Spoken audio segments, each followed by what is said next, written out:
Hello, everybody. Welcome back to the NBA Front Office Show. We've got a few news bits to get into today, but also we're going to talk trade because let's face it, the trade market is going to heat up. Right now, there have been a lot of teams scrambling just to make sure they have full rosters. But as we get into January, we're fully expecting the trade talks to reignite. And so what Keith and I are going to do today is break down the teams that are most likely to swing a deal before the trade deadline comes up. Make sure you are following Keith at Keith Smith NBA. You can find me at Trevor_Lane. Keith, let's jump through a little bit of news first. Nothing too major, but we did see some hardship signings, things of that nature. I guess let's start things out. Before we get into one, Yeah. I'm going to throw you a little trivia question. Uh-oh. How many do you think, let's assume all the reported ones come through. How many do you think we're at right now? Total hardship contracts? Yep. And contracts, because remember, some guys have signed 2. 42. Oh, God, you're not even close. I figured I would be. 2. No. 102? Oh my Yep. gosh. Yeah, I thought I was going to be at least somewhere close, but 102, my goodness. My goodness. I guess I should have done the math across all of the teams if every team had signed, say, like 5 players, but still. Yeah. Or 3 to 5 players, but yikes. Wow. The most recent ones being veterans that were reported that they're going to sign Jordan Bell to the Chicago Bulls and Isaiah Thomas to the Dallas Mavericks. So 102. We're at 92 different players, and 10 players have signed 2 or will have signed 2 different hardship deals. So. I've been saying that there have been so many that I haven't even been able to keep up with it. And that's just evidence right there. I have not been able to keep up with how many players have been signed to these things because it feels like every day there's another handful of players that, this guy that you haven't heard his name in 5 years, this guy's now signed to another deal. And it's crazy. And as soon as you get like one team gets 3, 4, 5 guys out, then another team seems like they start losing 3 or 4 guys. So I think we're on the back end of the big waves of teams going out. There's a couple teams that really haven't been hit yet, and they probably will here in the next couple days. But yeah, at this point, it's man, it is it's pretty great. So we're getting there. So let's go. We've got your guy Brad Wanamaker signs with the Wizards. So you've got him joining in there. We've got Shaq Harrison signing with the Nets. You've got a few others. Alize Johnson is going to be getting a deal with the Wizards as well. Eric Holman to the Miami Heat. I mean, all of these guys. Kyle Guy to the Miami Heat. Kyle Guy. I haven't heard that guy's name in a while. Two-way guy. James Ennis to the Clippers. Oh, how is this possible? Chagrin of Lakers fans. The guy was like holding up a neon sign saying, Lakers, please sign me. He was doing everything he could on social media, begging the Lakers to give him a shot. And he winds up being a Clipper. Shameless. Yeah, it was crazy. After a minute there, yeah. Well, and I remember, I think our early offseason shows, like still free agency is still going on. And it was like, all right, so James Ennis to the Lakers, right? And we would get, when we would do live shows, half the comments would be, hey, can you guys tell me when James Ennis is going to sign with the Lakers? And, here he is. He's going to LA, but not to the Lakers. So join the Clippers in Boston tonight. Well, at least he's landed somewhere. I know he was with the Nets for a bit too, so hopefully he manages to stick. Still think he's a quality player. We do need to talk about this though. Injury to Ricky Rubio. Undergoing an MRI on his left knee. That's not good. And Rubio's been important for the Cavs, and so fingers crossed. We don't have the results of that MRI just yet, but hopefully it's not as bad as it looked. Yeah, he's primarily been their main backup point guard, or really kind of him and Kevin Love have kept that second unit chugging along. So when they go into those backup groups, they don't see a lot of fall off, which that's been a huge part of their success this year. They really only have Darius Garland Hmm. left, of point guards now. If Rubio does end up out for any length of time, because Colin Sexton is also out in that, and Garland himself is in the health and safety protocols. So that makes it tough. Their kind of third guy right now is Kevin Pangos, and he has not looked very good. He's a first year NBA guy. He's been a pro for a number of years overseas, but he has not looked very good in his NBA minutes. So that's something to keep an eye on, and that could maybe push them to make a trade deadline deal or something like Hmm. that maybe they were gonna say, we can run with this, because it's very clear they're a playoff team. Now it's about how much do you invest to be more than just get into the playoffs. Do you want to win a round or two? Where are we headed with this? Well, yeah, if we walk down the road where Rubio is out for a bit, maybe he's gone for Correct. a month, maybe he's gone for the season, maybe he's fine next week. But let's assume he's out for a little bit. Wasn't able to put any weight on his leg. Like it doesn't look good. Yeah. There's a few guys right now, point guards, that are trying to get back into the NBA. You think about Darren Collison, you think about Isaiah Thomas. There's a number of guys going around that are trying to stick now in the NBA. They could go that route, try to land somebody like that, or they can try to go and target somebody in a trade, which is a team that we're going to get into in a bit here when we talk about our most likely teams to swing a deal. But yeah, not good news though for Ricky Rubio, and you hate to see it because as much as we question the fit in Cleveland, it felt like it was working for him this season. Yep. Yeah. Yeah. It looked like one of those where it's just kind of, why are they doing this? Hmm. But clearly, the Cavs knew better than all the rest of us that kind of thought their goofy roster construction didn't make a lot of sense, Yeah. and going out and getting Rubio, and yeah, here they are. I mean, they're pushing on it now. So yeah, I think it's this is gonna be a really fun team to continue to monitor. They got Evan Mobley back. Hmm. They'll get Jared Allen back pretty soon out of the health and safety protocols, and they're playing pretty well. So yeah, let's see where this one goes. By the way, we should mention, I said Isaiah Thomas. He did just land with the Dallas Mavericks. Going to be Yep. latching on with them, and hopefully he can get some minutes there again. I was, somewhat pleased with what we saw from him for the Lakers. Had a couple of rough shooting nights. Had also had some really good Sure. shooting nights as well. But he did look like the burst was back a little bit. So I really do hope that he finds a long-term home here, because I think my takeaway from him was he's still an NBA player. Yeah, completely agreed. Yeah, I think at a minimum, he's a solid backup point guard, Hmm. scoring point off a bench for a team. Not, I don't know that he's the number one backup scoring guy you want if you're trying to win a championship, because I just think the defensive limitations are too much at this point. But he's still got NBA game for sure, especially when you're looking at night in night out some of the guys who play. Hey, I want to get into something real quick Yeah. here because it's gonna apply with Davin Reed, who the Denver Nuggets are hopeful to keep. His second hardship 10-day expired today, and the Nuggets are in a position where they don't have another uh, COVID hardship. So what the league did with these hardships was they split them into two different types. Normally, there's one kind of hardship exception, and that's it. This year, they did COVID ones and the traditional hardship. Excuse me. Hmm. Oops, sorry. I apologize if I cleared my throat into the mic. All good. I've been presenting all day in a conference, and I'm starting to lose my voice a little bit. The league did these two types of hardships. The Nuggets do qualify for a traditional hardship because they have four players out with long-term injuries right now, with Jamal Murray, Michael Porter Jr., um, keep me honest, PJ Dozier and Marcus Howard Hmm. are all out long term. So they do qualify to go get somebody. So they could keep Reed that way. But what we're starting to see with Davin Reed, this is going to probably, or potentially, I should say, come up with the Lakers, because it seems like they're pretty happy with Stanley Johnson. Yeah. What's going to happen with those guys is they're going to have to either have another hardship in the case of the Nuggets, or you have to clear a roster spot to keep those guys once you're out of the hardship set. So what's going to happen here with, let's use the Nuggets as one example, because Davin Reed they really want to keep. They could go the hardship route. Then you're limited to two You can do more than two of the COVID hardship Mm-hmm. deals, but a traditional hardship, you're only limited to 10 days on those, or a traditional 10-day when those come up in about a week or so here, or you have to clear a roster spot. And in the case of a team like the Lakers, there's obviously a tax implication. You and Sure. I were texting back and forth on that a little bit this morning.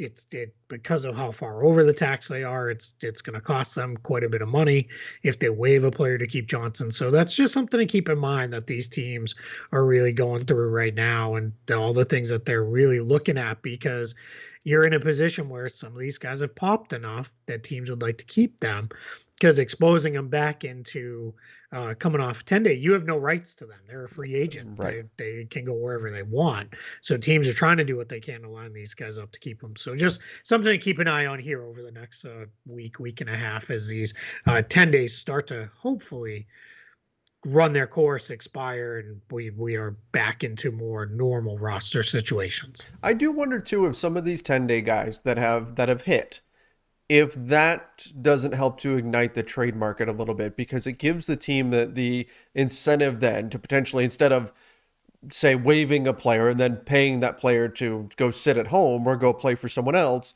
you then get active in the trade market and you try to find a new home for that player to free up a roster spot. So that could be a side effect of these 10-day Sure. guys as well. We could see, and obviously these wouldn't be major trades, but we could see some minor trades go down as team look to clear roster space to keep these guys that have hit for them. No, that's a great point, because you do have some of these teams that are, because you're not talking, like, let's continue to use the Lakers. You're not talking about the Lakers getting rid of Talon Horton Tucker, who's a $9 million player. You're Mm-hmm. talking about them getting rid of a minimum Yeah, contract guy to keep Johnson. That's the way that's generally going to go. Now you could have Toronto, obviously Goran Dragic, different situation, makes a ton sure. of money, but in general, you're going to do everything you can to try to trade a bigger salaried player, but minimum contract guys, yeah, you might want to move on, like the Lakers, if the tax is that big a Mm-hmm. concern. Maybe you want to try to move somebody versus trading. But the problem is right now there's not a ton of open roster spots around the league. There's only a Mm-hmm. handful once we get clear of these 10-day contracts. So I don't know how many of these teams are going to be really open to going that direction, as far as hey, let's look to acquire guys. One thing I think, a couple dates to keep in mind Yeah. here. January 5th, so a week from today, that's when traditional 10-day contracts can generally be signed. It's about the halfway point of the season. Mm-hmm. And then January 10th is when all contracts become fully guaranteed for the course of the season. But the reality is, it's really January 7th is the date you need to really pay attention to there, because January 7th is the day you have to waive players by in order for them not to count as fully guaranteed. Mm-hmm. So it's January 10th, but it's really January 7th, because they have to completely clear waivers by the time. And we know there's a 2-day waiver period on the back end of that. So that's why it's January 7th. So that's where we're at. So just, a couple dates to keep in mind here, as teams are going to be doing some roster maneuvering over the next week or so. Any noteworthy players on top of your head that are on non-guaranteed deals? That, I mean, I obviously I know the Lakers guys. You've got Austin Reeves and Avery Bradley. I don't imagine either of them are Sure. going anywhere. But anyone else around the No. NBA? Nobody's jumping out to me that I'm thinking of. Yes, that's a non-guaranteed guy that might be an interesting Yeah. decision. Matt Thomas, maybe for the Sure. Bulls. Jabari Parker, potentially for the Celtics. I'm just going to run through the names real quick. Maybe Ed Davis on Cleveland. Mm-hmm. Wayne Selden for the Knicks. I'm not looking at the camera because I'm scrolling through my salary sheets. O'Shea Brissett, or maybe Keelan Martin for the Pacers. Probably not Brissett. I think he's played well enough, but maybe Keelan Martin. There. Isaac Bonga for the Raptors, potentially. Nobody on the Bucks. Yeah, I mean, we could keep going through them if you Sure. want. I can keep throwing names out there, but so we'll Uh, go to Timothy Luwawu Cabarro for the Hawks. Mm-hmm. Somebody to keep an eye on there with that one. Let's So see, so we're there's in the some West. decisions, right? Yeah, I mean, Bottom line, there's there's some interesting decisions. decisions. Yeah, the vast majority of these guys, I think, will probably just have their contracts guaranteed. Yeah. Will stick where they are. Gabriel Deck of the Thunder, that one's kind of interesting because if you remember a couple years ago, well, last season, they gave him that big contract, and part of that was to push them over the salary floor. Uh-huh. Um, but he ended up with a bunch of non-guaranteed years on the back end of that. Gary Clark with the Pelicans is one. Dennis Smith Jr. of the Trailblazers. Um, that's yeah, I think those are probably the big ones that we're watching because I think most of these other guys we're kind of to a point where all right, they're going to stick, like you said, Reeves and Bradley. Bradley's a starter. Reeves, when healthy, is a more or less a rotation guy, I think, Oh, at this absolutely. point. Yeah, So, he's been so their yeah, so top rotation guy in the last, well, since going out due to COVID, but he's been their sixth man yeah, essentially. yeah. So you're kind of down to it there with those kind of guys that they're not going to go anywhere. So there's a handful that'll probably get set free here in the next week or so. Okay. Well, let's talk a little bit about some teams that are likely to make trades. Like I was saying, Yeah. as we get into January here, hopefully, fingers crossed, hopefully all of the health and safety protocol stuff starts to get pushed to the back burner and we start to see less and less of this. Maybe we don't, but either way, we've got the trade deadline coming up in February, so you know that trade talks are going to pick up. So let's talk about some of the teams that we expect to be particularly active on the trade market. These are the teams that are most likely to pull off a deal. Keith, you want to go first? Throw out a team? Yeah, I'm gonna go right to the well of places I've gone many times. The Indiana Pacers. Yep. It just seems like they're gonna do something. I think Turner or Sabonis will go. If not there, then maybe Karis LeVert. There's just one. There's too much buzz, and then the team. It also came out was not shooting trade rumors down necessarily. Right? They Right. did after that big article published, and then Woj, I think Shams had it first, and then Woj had tagged on a little bit after. The team did not come back with, oh, that's all garbage. We love our players. We're keeping everybody. So, and even those are skeptical at best. How much you even want to run with that kind of talk. But I just think there's too much buzz. One reminder: Malcolm Brogdon not going to be Can't be traded, traded. not trade eligible until after the trade deadline. Do you think Woj and Shams keep like a scoreboard somewhere? They have like a tally of There, like who wins, who's fastest to each one? Or maybe there somebody's was doing a that. There was I think somebody tried to create like a bot one year on Oh, Twitter after free agent. It was like Woj Sham scoreboard bot. It was like that second year. Remember there was probably about 4 or 5 years ago now. All of a sudden it was like, whoa, Shams is yeah, like right. getting this stuff. And he kind of was, it was like back and forth, back and forth. Somebody created a bot, but my guess is it just probably didn't work all that great or something. But people do it usually during free agency. Hmm. You'll get a like, that or at the draft when it's more kind of a 1 day confined thing. Right. But probably maybe trade deadline day, someone will have that the scoop counter or whatever you want to call it. I'm just picturing like in their own little world, they've got their own like fantasy sports battle going on between each other Right. on who can win.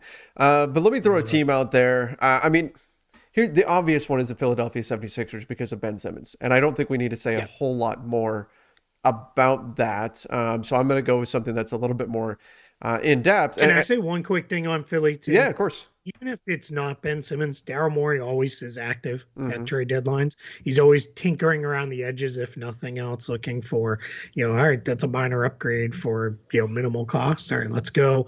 Let's do it. He's always trying to give himself a little bit of an edge where he can. Yeah. Yep. Absolutely. Absolutely. That's also a factor. Like we talk about the San Antonio Spurs as a team that typically does. I think they will because of Thad Young, but typically they Yeah. don't make a midseason move. They just don't. And so Yeah. that's something you have to add in when you're considering how likely it is for a team to make a trade. But the team I'm going to is the Cavs. And I think the Rubio injury only helps to enhance how aggressive they'll be on the trade market. Look, this team has been better than we thought they would be. They're number 5 in the Eastern Conference right now. Their defense has been fantastic. They are very clearly, in terms of point differential, in a different tier than say the bottom of the Eastern Conference. There's a cutoff right at the Philadelphia 76ers. You have the Cavs, the Heat, the Bucks, the Bulls, and the Nets right there at the top. And actually, right now, the Cavs have the best point differential of any of them, which is incredible.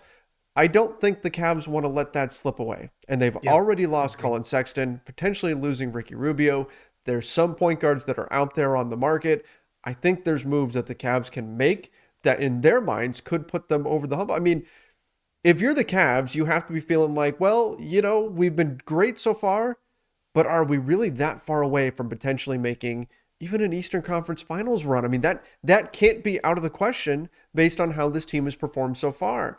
So I think this is a team that could be very, very incentivized to go ahead and make a move, particularly now with the Rubio injury, that they might see as something that will put them over the top. And we've talked about that Colin Sexton contract as potentially being enticing to a team that, well, that isn't looking to win right now.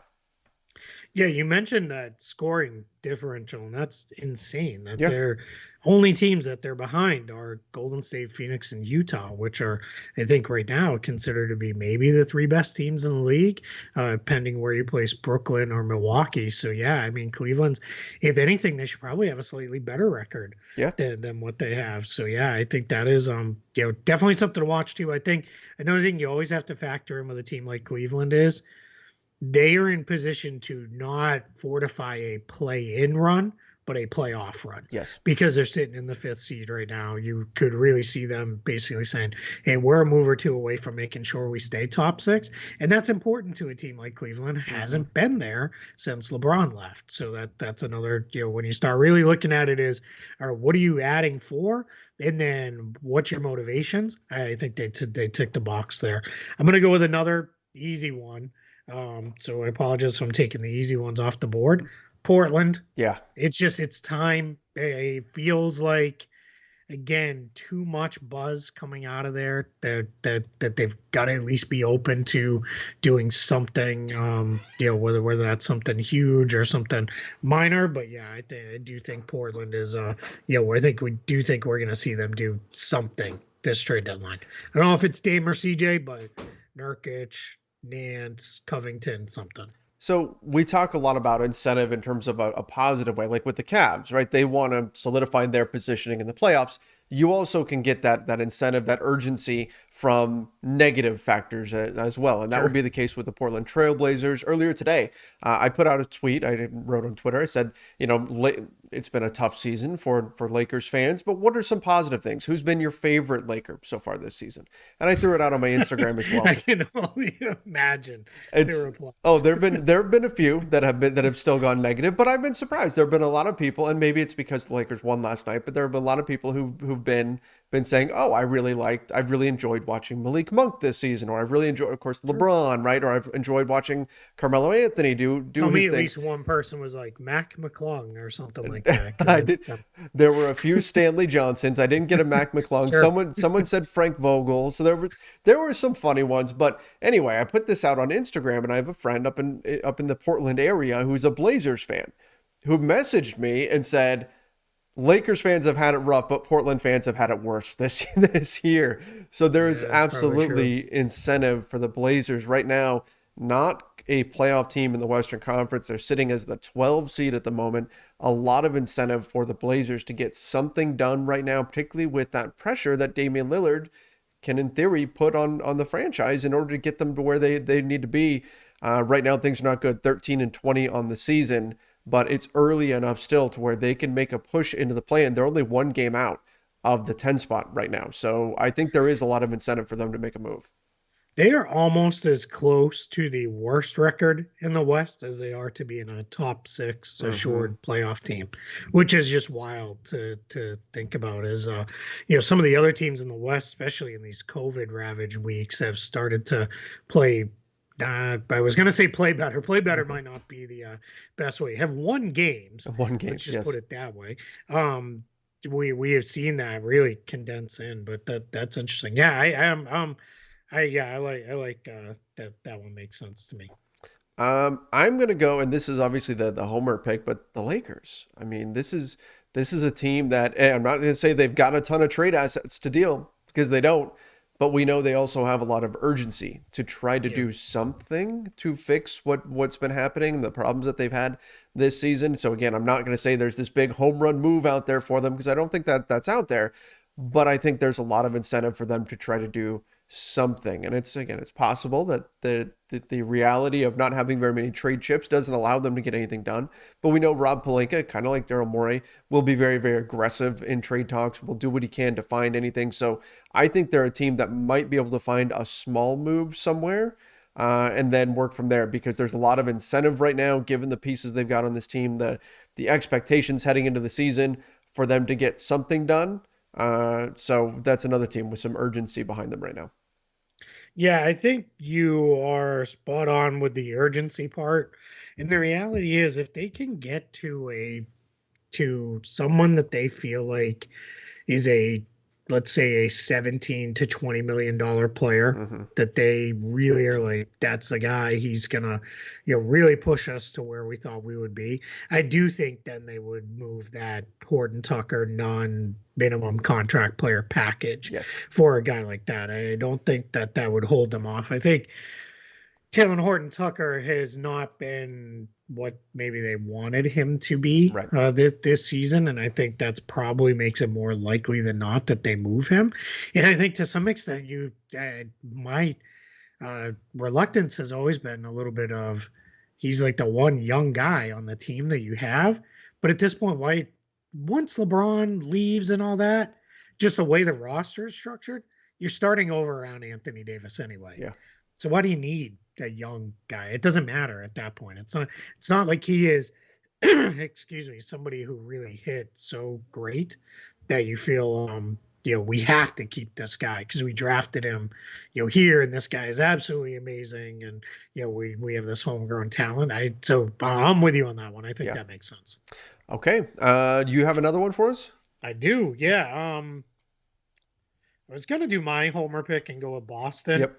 I'm just gonna say real quick, I'm not gonna use them because I want to do a more interesting one. Sure. I just think Boston is set up with a couple of tradable contracts that make Mm-hmm. sense. Dennis Schroeder, primary among them, Juancho Hernan Gomez. Even if it's a small move to try to get out of the luxury tax or lessen that tax burden, I think they'll move on from guys. But I'm going to go to a more interesting team, Uh-huh. and it's kind of the opposite conference from your Cleveland one. I think Minnesota Okay. is a team that's going to load up to Yeah. really try to make a run here because if we start playing, hey, let's take a peek at the standings. They're 16 and 18, so they're right in that group from 5 to, let's call it 12ish, where they're in pretty good shape to move Mm-hmm. up or down, and in that. And I think they've looked pretty good when they've had most of their guys together. Towns, Russell, Beverly, Beasley, McDaniels. They just feel like they're one more guy short. Edwards, of course, I shouldn't leave him out. Feels like they're one guy short, maybe like a 4 or 5 guy who I would love to see them go get. But I feel like there's about 20 teams we could say this about. Mm-hmm. Harrison Barnes from the Oh, Kings. yeah. I think would be a phenomenal fit for the Wolves, and they are, again, we talk about this a lot. You've got to have contracts to be able to make moves happen. Well, they've got some. They've got Torian Prince on an expiring deal, 13 million. That's already a big chunk of salary matching. You've got Josh Okogie at about 4.1 million, so they can easily get into the mix for a $20 million player, even a little higher if they need to, because Jake Layman at 3.9 million is a nice addition to a package just from salary matching, not from super value. And you have Malik Beasley. You might still have teams saying, yeah, we like him. We'll take a shot on him. So I think Minnesota is going to be really active. And again, a team that should be active, should be trying to make that push, should be trying to get into the postseason. Well, I agree with you on all of that. I think Minnesota makes a lot of sense. I think that they've shown some fight this season. I think they've been a team that could be talking themselves into making a real push here. But my last one that I'm going to go with, you already mentioned his team, the Sacramento Kings. Harrison Barnes, maybe he winds up on the move. I also think they've got a lot of incentive to go ahead and move on from Marvin Bagley Or at this Harrison point. Barnes, he's been traded like 7,000 I times at the know. trade deadline. It never actually gets moved. Who was he playing for the year he got traded mid-game? Do you remember that? Was that Dallas. the Mavs? Yeah. Dallas to Sacramento. Yes. Yep. That was, I mean, that's, But then ever since he's been there, it's been like, team should try to get Harrison Barnes. Everybody go after Right? him. Yeah, absolutely. Yep. That's funny. He and But yeah, man, Kyle Kuzma need to it's join fun. a support group together or something like that. Yeah, it's true. Yeah, we should probably do that at some point. Look at like which players are mentioned the most in trade rumors here. No, that's a good But one. no, you're right, man. They've got a bunch of movable guys that I think they could move on from, and they could go both ways, right? They could either say, all right, we're done, we're not going to chase this, Yep. or probably more likely, man, we're right there to make a play-in run, and I think a play-in run is good for them versus, if you're the Lakers, you're not trying to buoy a play-in run, No. right? You don't like that's just what's the point? That doesn't mean anything for you. If you're the Kings and you haven't played meaningful basketball games in March and April in quite a while, yeah, that has meaning for sure. Is De'Aaron Fox in a Kings uniform after the trade deadline? Ooh, that's a good question. I'm going to say yes. If we expand that out to the second week in July, I'm starting to lean towards no. Yeah. Yeah, Yeah, I agree. I agree. I think yeah, especially I think it's going to depend on, do we see teams in need of a point guard? Like if you're say the Caps, right? And Ricky Rubio is out for a while. I don't know if you want to commit enough assets to go get like a De'Aaron Fox yeah. when That's tough. that's probably not what you need.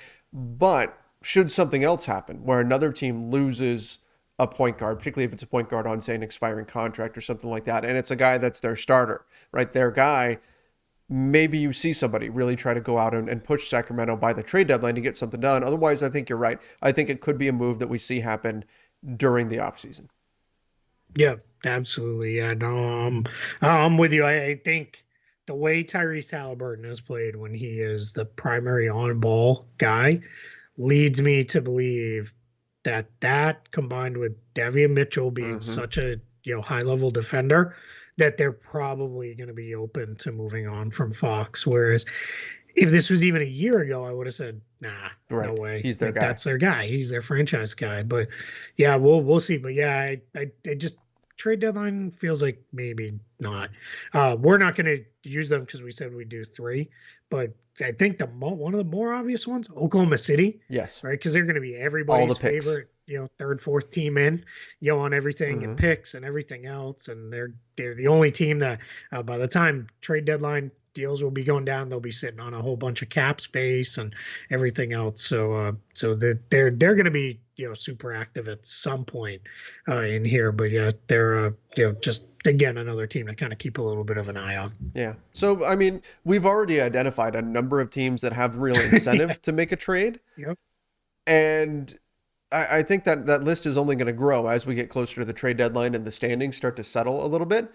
So I think this could be a pretty active trade deadline around the NBA because you've got, number one, you've got a lot of teams now that have some degree of incentive to try to get something done. Not that that's unusual, but then we also have a pretty weak free agency class coming up. And so you may have some teams in the That's another position good to point. try to do a little bit of their shopping right now, make their big acquisition now, as opposed to waiting until the summer to do it.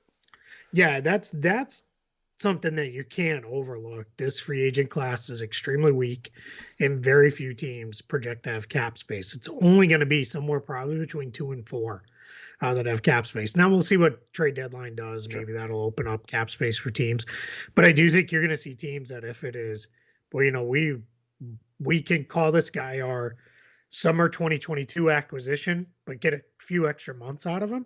Why not make it happen? Yeah, agreed. Agreed. So I'm anticipating, hopefully, a pretty active trade deadline here for the NBA. All right, Keith, any final thoughts? Or are we good to call it a day? No, I think we're good. I think Trevor and I, one of our process here, a little peek behind the curtain, is we sit down, we go through the big news stories of the day and Mhm. try to decide where things are going out off of. And then for days like today, where it's kind of slow, we have some more evergreen topics that we can jump into. But yeah, we're hoping let's get through this COVID stuff Yes, for please. all the main real important real world reasons, but for basketball reasons, let's get through it so we can start getting into trade rumors again, because we're a little over a month out from the trade deadline, and we want that stuff to pick up. And when it does, we'll be here, guys, bringing you all the latest news and notes and all our thoughts on all these rumors and everything else. Absolutely. That's why it's important that you do subscribe to the NBA Front Office YouTube channel. Don't forget to turn on those notifications as well. And of course, listen to the podcast version over on Apple Podcasts, Spotify, wherever it is that you listen to podcasts. Till next time, everybody. See ya and stay safe.